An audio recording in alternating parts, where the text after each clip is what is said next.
Bienvenue, c'est Samy refait l'actu. Aujourd'hui, on va parler de plusieurs sujets, que je me trompe pas. On va parler du bénévolat. On va parler du bénévolat des Palestiniens. Peut-être je mettrai un titre assez percutant dans la vignette de la vidéo, histoire de faire réagir. Mais oui, les Palestiniens, comme les femmes, sont des bénévoles. Je vous expliquerai au cours de la vidéo ce qu'il en est. Ce qui me permet de parler de Gaza, excusez-moi, Lady Gaga. Lady Gaza, qui est Rima Hassan, et on va parler du deux poids deux mesures en France concernant entre Rima Hassan et Mila, cette fameuse Mila.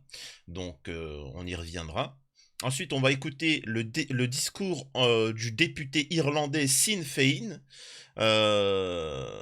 qui s'exprime. Alors, je sais pas pourquoi ils disent Thomas Gould, donc je sais pas, excusez-moi, j'arrive pas, qui s'exprime en larmes sur la situation à Gaza. Et derrière, on fera une petite réaction de petits trucs, mais surtout sur ce qui se passe en ce moment au Liban. C'est-à-dire que nous avons Israël qui vilipende de nouveau le Liban sans aucune gêne. Donc maintenant, ils sont en train, à l'heure actuelle, d'attaquer la Palestine et le Liban. Ça fait deux pays. C'est pour ça que je vous avais dit, je ne suis pas pour un cessez-le-feu. Beaucoup sont là, ouais, cessez-le-feu, etc. Non, je suis désolé, ça c'était au début. Maintenant, ce qu'il faut, c'est une intervention militaire, des casques bleus, etc. Comme en Serbie, comme etc. C'est aussi simple que ça. Et aussi, ça permet de mettre pression à Israël, hein, ça faut bien comprendre. Hein. C'est pas juste, on va arrêter d'envoyer des armes. Vous inquiétez pas. Il faudrait que la France, etc. Je taquine, bien évidemment, bien sûr que la France, c'est pas. Mais envoie des armes, oui, mais plutôt avec notre armée, tu vois. Donc on va revenir un petit peu sur ça, ce qui se passe à Rafah. Et aussi le truc le plus excellent, parce que j'y tiens à ce point-là, c'est concernant l'économie française. Bruno Le Maire qui expliquait qu'il allait mettre à genoux l'économie russe, alors qu'il s'en porte que magnifiquement bien. La France est une catastrophe. Donc je vais réagir là-dessus. Ça fait longtemps que je vous ai pas parlé d'autre chose que de la situation à Gaza, mais elle est quand même prioritaire. C'est vrai qu'il faudrait que peut-être que j'alimente ma chaîne secondaire avec des actualités différentes. Mais bref, tout ça pour vous parler d'économie en France. Et ça fait un long moment où je vous dis de faire très attention parce que la France va s'effondrer. Et on y est. Donc voilà. Avant ça, je vous invite à vous abonner, vérifier que vous êtes bel et bien abonné, laissez un commentaire et un like pour le référencement, c'est peut-être un petit geste, mais croyez-moi, pour la chaîne, c'est exceptionnel. N'hésitez pas, vous qui me regardez, à partager autour de vous mes vidéos, parce que c'est pas les autres qui le feront, hein, et vous abonner sur mes chaînes secondaires. Une fois qu'on a dit ça, on va pouvoir démarrer. On commence par Lady Gaza. Je vais sur Twitter et je tombe sur Lady Gaza. Et je me dis, c'est quoi ça? Et je tombe sur ça. Euh, alors attendez, hop. Donc en fait, je vois que c'est Rima Hassan. Donc en fait, ils lui ont donné un sobriquet Lady Gaza, la grande magouille, etc. Alors qu'ils n'ont jamais tapé dans la caisse. Vos hommes politiques que vous suivez tapent dans la caisse, etc. Elle n'a jamais tapé dans la caisse. Tu vois comment le JDD, comment la France insoumise a créé Lady Gaza? Voilà. Bon, en soi, je m'en fous, tu vois. C'est pas le souci. Mais moi, ce que je comprends pas, c'est pourquoi cette Lady Gaza reçoit des menaces tous les jours et personne n'en parle, personne ne s'en offusque, ça ne fait pas la une, il n'y a pas un hommage national, alors que Mila démenace directement. On en parlait tous les jours. Je rappelle que pour Mila, la France, heureusement que les gens de gauche ont bloqué les choses, ils voulaient mettre dans toutes les, j'ai pas de la monnaie là, dans toutes les pièces de monnaie, la tête de Mila. Ils voulaient mettre dans toutes les mairies un buste de Mila. Ce que je vous dis n'est pas une blague. Non, ce n'est pas une blague.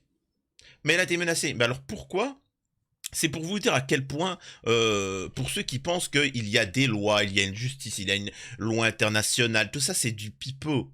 C'est du pipeau. Regardez le traitement différent qu'il y a entre Mila et Rima Hassan. Et vous savez quoi? Je vais pas tricher. Là, je viens de taper sur Wikipédia Rima Hassan et je veux voir c'est quoi, qu'est-ce qu'elle a fait de comme étude. Alors, famille et origine, non, c'est pas ça. Jeunesse et études. Voilà, jeunesse et études. Vers 9 ans, voilà. Elle étudie à l'école primaire Ernest Perrochon.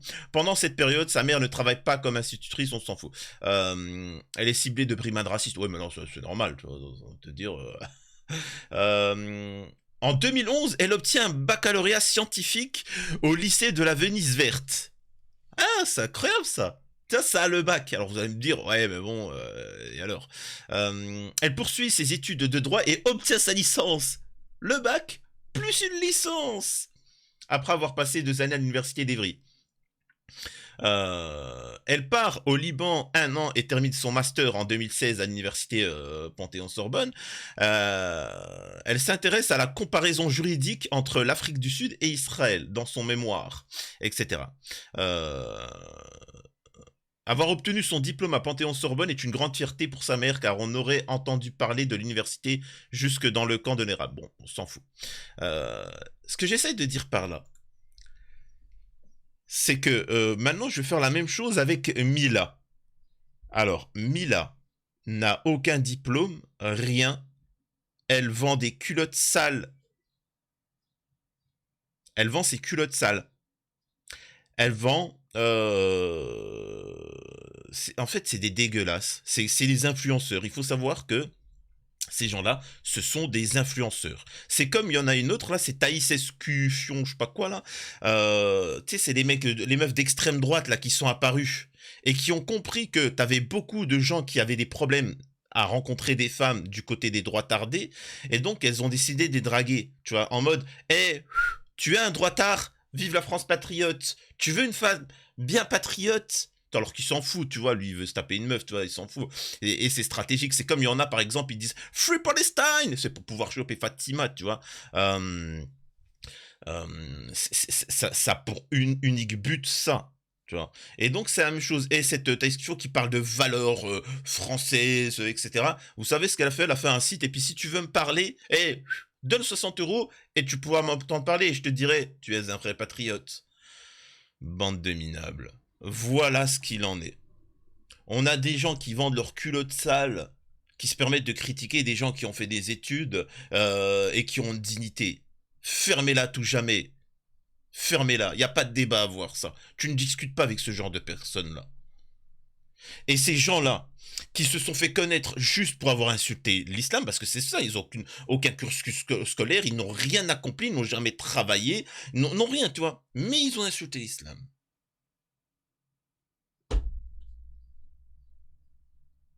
Donc restez à votre place. Et en plus de ça, on parle de création, Rima Hassan, Lady Gaza, Mila. Le système, vous parlez de création, le système, vous n'arrivez même pas, et là, excusez-moi de dire ça, euh, certains me comprendront, hein, vous avez essayé de créer une Rima Hassan fake. Vraiment, une... de chez Madine Bolloré pour essayer d'infiltrer la gauche et influencer aussi les mouvements pro-palestiniens. Ça n'a pas marché. Ça n'a pas du tout marché. Bande de pathétiques. Et cette phrase-là n'est pas Rima Hassan qui veut. Hein, mais alors voilà. Moi, je suis pas d'accord non plus avec l'idolâtrie. Tout simplement parce que une fois que Rima Hassan sera tombé pour X raisons, on fait quoi? Vous voyez ce que je veux dire? Il faut profiter de la notoriété justement pour se multiplier, avoir plein de... Et ça, excusez-moi de dire ça, mais la seule personne qui fait ça que je trouve en politique, c'est Mélenchon. Mélenchon est quelqu'un qui essaye de donner de la force un petit peu à tout le monde, contrairement par exemple aux autres politiques, ou même du côté, même LFI, etc. Et ça, c'est contre-productif. Beaucoup ont été sur le devant de la scène, ont pris plein de... se sont fait idolâtrer Et quand ils sont tombés, ben le mouvement a pris cher. Non, il faut se... Enfin bref. Voilà cette petite anecdote vis-à-vis de Mila qui reçoit... comment elle s'appelle, Rima-san qui reçoit des menaces tous les jours quotidiennes, tu vois. Tu sais, c'est devenu habituel. C'est devenu habituel. Incroyable. Quelle indignité. Bref. Je vous mets les sujets en vrac, hein. Désolé, hein. D'habitude j'essaye d'avoir une pertinence. Mais bon, là c'est un député irlandais qui s'exprime. Écoutez. Shame on what you've done and will never be forgotten. Alors, excusez-moi, je peux pas. Les photographies et les images et les vidéos qui nous proviennent de là-bas. Vous entendez les cris des gens qui hurlent, alors que le gouvernement israélien brûle des hommes, des femmes et des enfants vivants. Il les brûle vifs. Et le monde regarde tandis que 15 000 enfants sont en train d'être vilipendés. Je rappelle encore une fois, je le répète, et vous verrez que ça se confirmera, au moins 100 000. Au moins. 35 000 hommes, femmes, enfants. Et ce génome en cours, on n'arrive même pas à y croire.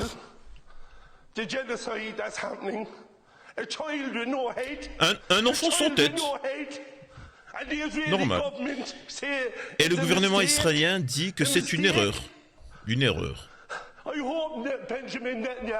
J'espère que Netanyahou brûlera en enfer, de la même manière qu'il a brûlé ses enfants. J'espère que lui, ses généraux, le gouvernement et ainsi que tous ceux qui ont soutenu, lorsque leur Dieu les conduira enfin à leur lieu de repos, ils mériteront de brûler en enfer. Parce ce qui se passe actuellement n'est pas seulement de l'apartheid. Il ne s'agit pas seulement d'atrocités, de crimes de guerre. C'est tout simplement horrible. C'est tout simplement horrible ce qu'ils font. Ils sont où leur âme?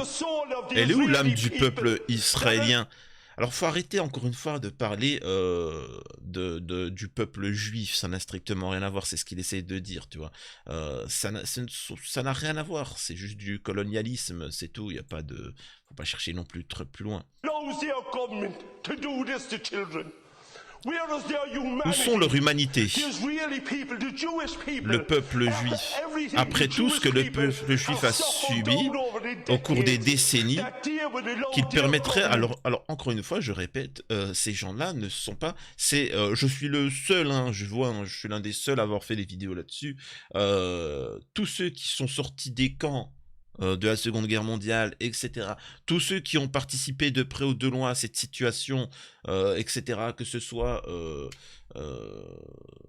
Albert Einstein, Hannah Arendt, etc., ont tous dénoncé le Likoud, ont tous dénoncé la mentalité du début des extrémistes en Israël, etc. Ils ont tous dénoncé ça. Donc ça n'a strictement rien à voir. Là, c'est une petite bande de privilégiés, c'est tout. Enfin bref, passons. Comment ils peuvent faire ça à d'autres êtres humains? Aux yeux de Netanyahou et de ce gouvernement d'extrême droite, les Palestiniens ne sont pas des humains. Mais aujourd'hui, si. Le peuple irlandais dit que nous reconnaissons la Palestine. Nous reconnaissons qu'ils sont des êtres humains, comme chacun d'entre nous. Honte à Israël, honte à ceux qui le font, et cela ne sera jamais oublié. Alors, vous savez quoi, je vais faire une petite... je vous avais dit, je pense que je le mettrai en titre. Les Palestiniens, le problème, c'est qu'ils sont bénévoles. C'est comme vous, mesdames, c'est comme les femmes qui se font yoler. Les femmes qui se font yoler... alors, je vais pas dire des phrases trop chocs, parce qu'après on va me dire « Oh mon Dieu !» Mais vous avez une part de responsabilité parce que vous êtes des bénévoles. Je vais vous expliquer pourquoi.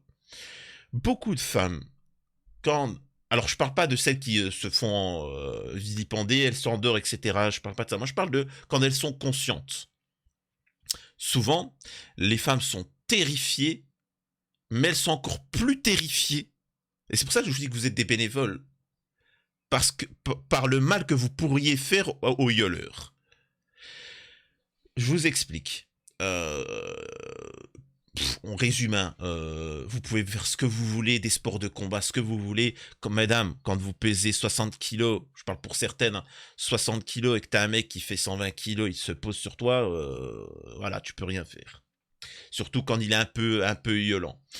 Et le problème, c'est que vous cherchez, un peu comme les Palestiniens, vous comprenez un peu l'analogie, vous cherchez un peu du secours autour, ou vous vous dites peut-être que il va pas vous vilipender trop bien. Mesdames, mesdemoiselles, si un mec vient, ne paniquez pas. Ne paniquez pas, il vient. Vous avez ce qu'on appelle des pouces. Et sachez une chose, vous y pensez, mais vous avez peur. Vous avez des pouces. Il vient, il fait ce qu'il veut. Parfois, vous essayez de vous défendre, machin, etc. T'auras pas la force. Par contre, tu fais un truc tout simple. Et malheureusement, vous ne le faites pas parce que vous avez peur de la sensation. Mettez-vous en mode sans pitié. Alors que le mec, il vient, il fait son truc. Tu ne pourras pas le mettre de coup. T'as pas la force, t'as pas la truc. Tu pourras pas l'expulser. C'est un truc tout simple. Tu prends tes pouces, tu lui poses sur ses... tu le fais très rapidement. Hein.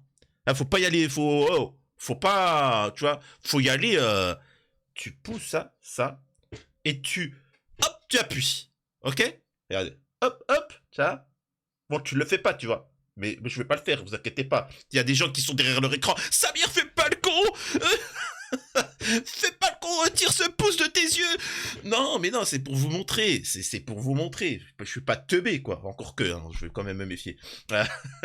Vous mettez, hop, sur les yeux, et hop, tu enfonces. Alors, voilà, tu vois. Alors, vous savez ce qui va se passer? Cette personne, bon, elle deviendra aveugle. Tu vois, elle va devenir aveugle. À part si vous appuyez pas assez. Elle va devenir aveugle, elle va avoir mal, elle va se reculer. Vous inquiétez pas, il sera dans la capacité d'avoir une, tu vois, de se lever. Et il va se retourner. Et vous allez pouvoir partir. C'est aussi simple que ça. Mais vous ne le ferez pas parce que vous êtes des bénévoles et que vous avez la crainte et que vous imaginez que quelqu'un va venir vous sauver ou il va avoir une humanité, il va s'arrêter. C'est la même chose avec les Palestiniens. Les Palestiniens s'imaginent que l'ONU, le monde, ci ou cela, etc. Même si on est compatissant, bien évidemment qu'on va jamais soutenir un yol, bien évidemment qu'on soutient tous les Palestiniens, toutes les victimes de yol, etc. Mais la réalité, c'est que c'est vous sur le terrain qui allez changer les choses. Donc à partir de maintenant, mesdames, mesdemoiselles, c'est fini le bénévolat. C'est fini le bénévolat. Ok ? Et maintenant, je parle aux autres peuples qui sont encore libres, pas comme en Palestine. Fini le bénévolat. Bref, voilà. Excusez-moi de cette petite anecdote. J'aimerais vous montrer un petit truc rapide. Enfin, bon, il y a plein de sujets, hein, mais...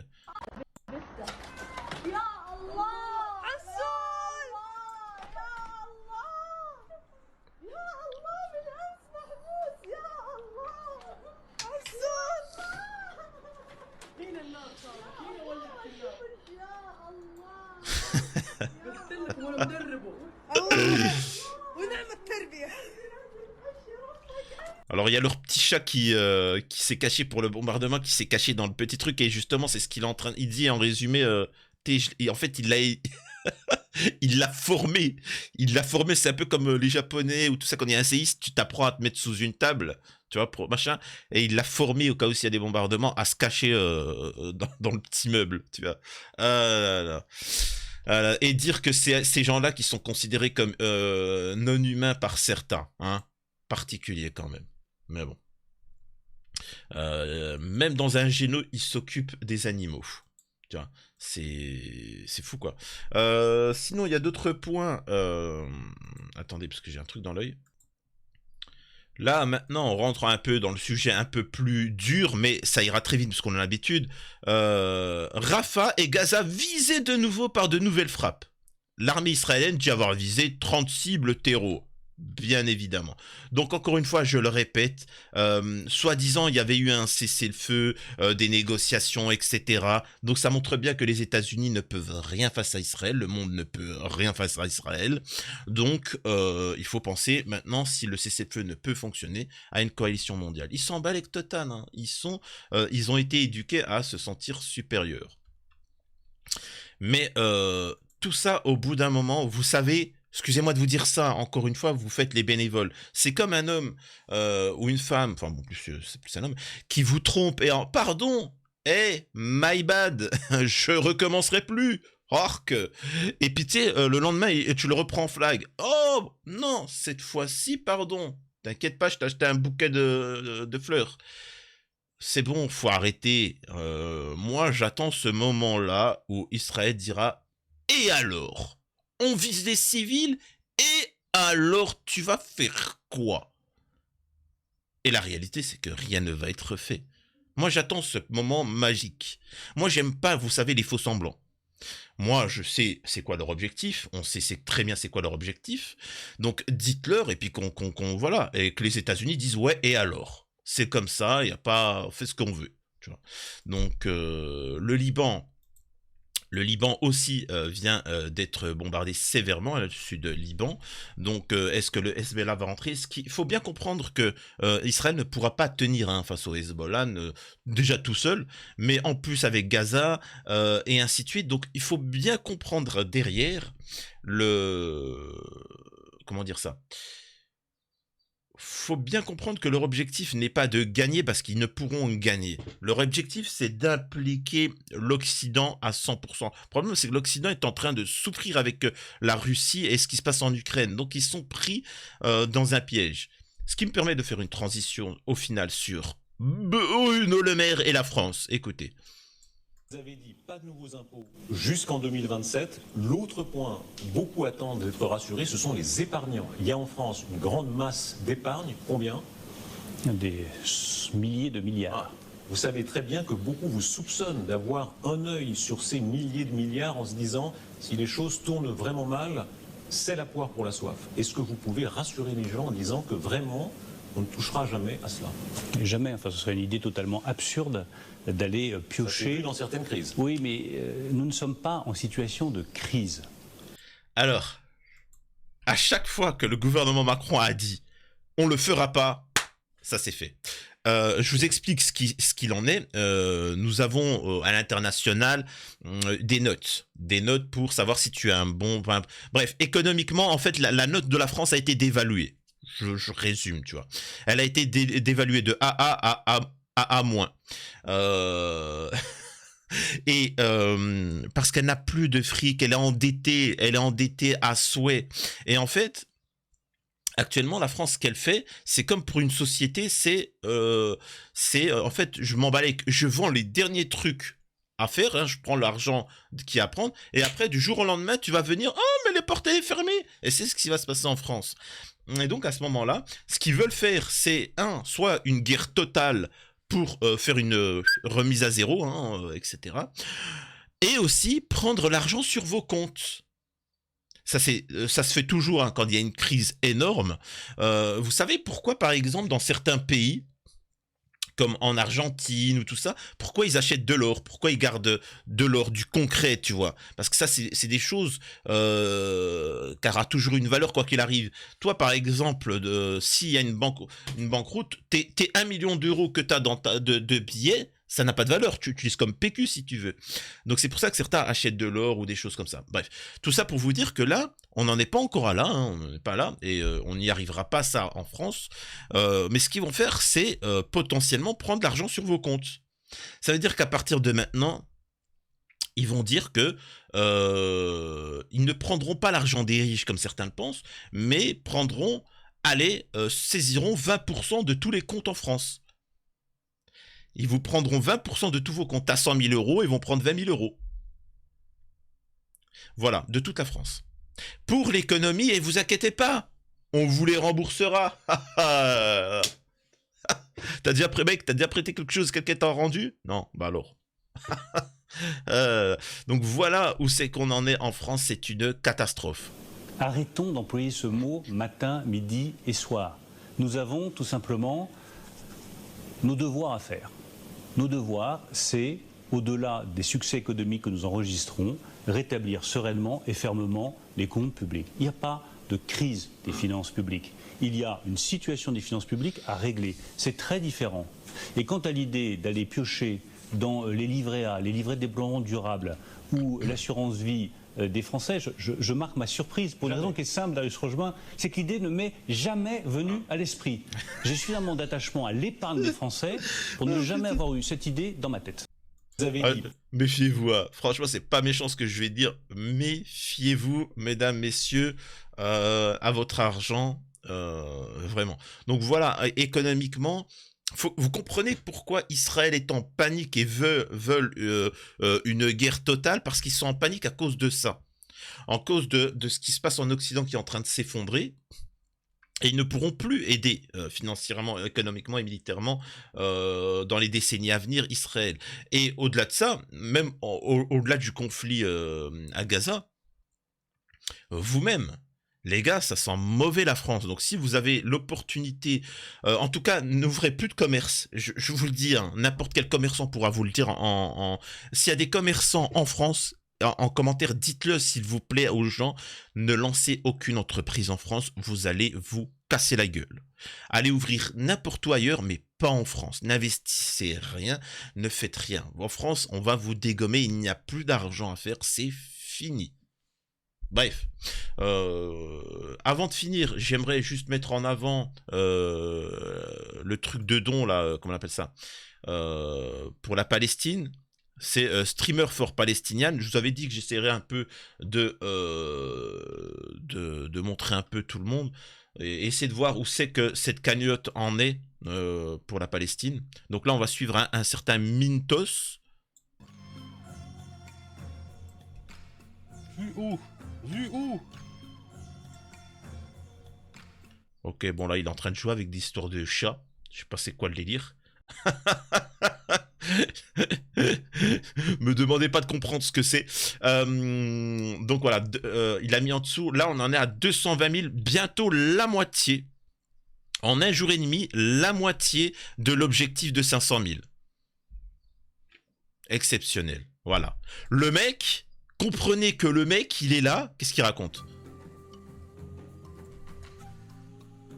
Il raconte rien. Le mec, il y a un Yoshi. Ah, il y a un Yoshi. Il y avait un Yoshi. Ah mec, s'il cherche un Yoshi, je crois qu'il est en bas, Yoshi. Mec, en bas à droite, il y avait un Yoshi. Parce que là, c'est que des chats. Donc, le mec, il joue à des chats, avec des chats. Et ça récolte 250 000 balles pour la Palestine. Non mais attends, c'est fou, quoi. C'est fou. Bref. Donc voilà, bref, tout ça pour vous dire force à ces gens-là, Mintos. Donc n'hésitez pas à remercier les gens quand ils font des actions comme ça. Et écoutez, là, regardez, il est là, le Yoshi. Là, Yoshi, là. Là, Yoshi porte un chat. Si c'est ça que tu cherches, mec. Non, bref. Mais il est là. Alors, je sais pas si c'est ça qu'il cherche. Bref, je connais pas le jeu. Donc voilà, écoutez, on va se laisser là. Et on se rejoint ce soir pour une autre vidéo. Et on lâche rien. On n'oublie pas ce qui se passe. Et voilà, tout simplement.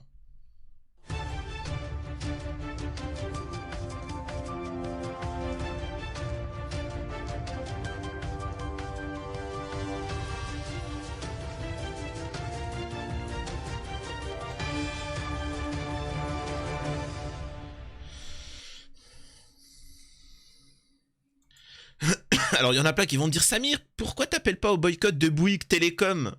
Parce que TF1 boycott, machin, etc. Mais les mecs, faut vraiment être teubés pour être chez Bouygues, quoi. Les gars, faut vraiment être teubés pour être chez Bouygues. Quand d'un côté, t'as Free, où tout est pas cher, c'est accessible, c'est meilleur, etc. Faut vraiment être teubé pour avoir un abonnement chez Bouygues. Enfin, pour moi, j'arrive pas à concevoir qu'un être humain puisse être chez Bouygues. Alors que t'as Free. Les mecs ont toujours cassé les prix dans tout.